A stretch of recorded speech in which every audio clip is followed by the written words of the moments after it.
When I was in the 6th grade, I was coming back from the gym, and I was changing my clothes in the locker room, and all of the other girls came in, and one girl said that I had taken her clothes or hid them or something, and I said, look, no, I really didn't. I don't know where clothes went, but I didn't touch them. And it wasn't just her and her friends huddling around me. It became a lot of the girls, and especially the bully type girls in the school that were bigger than I was, that were taller, that were ready to fight. I ran out of the locker room and I went upstairs, and I just remember like huddling in one of the bathroom stalls and like hearing the other girls running up and down the hallway looking for me. Fortunately, I had a cell phone, and I called my mom and said, I need you to pick me up from school. I can't be here anymore. If someone had done something and said, hey, are you okay? Or is there any way I can help? Or stood up for me in that moment where I was in the locker room and everyone was ganging up on me, I think that I wouldn't have been affected as hard as I was with the bullying if somebody had done that.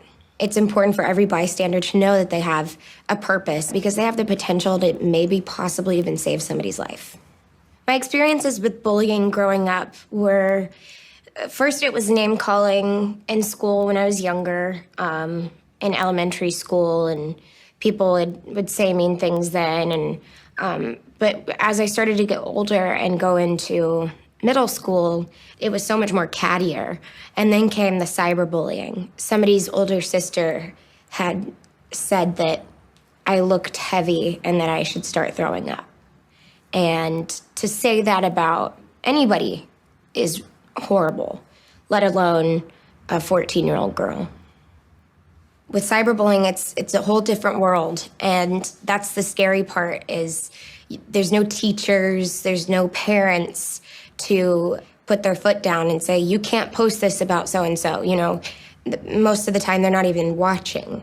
So I think it's up to the kids and the teenagers that are on these sites to take the responsibility to step up for one another and really make sure that none of this happens, to make sure that it's being monitored. If you see something going on in front of you that's not right, you should stand up for what you believe in. You could be a hero for somebody if you stand up for someone. It's just really important that that person who is being hurt doesn't feel hurt and alone, but they feel like they're being supported by someone else and someone is standing up for them. We are so blessed in our generation to have the internet and sites on there that are used for good. You know, you can go on charity sites and donate money, and if you can't donate money, you can talk to your friends and stay connected with them, but say positive things. And it would only be a shame if none of us used it for good.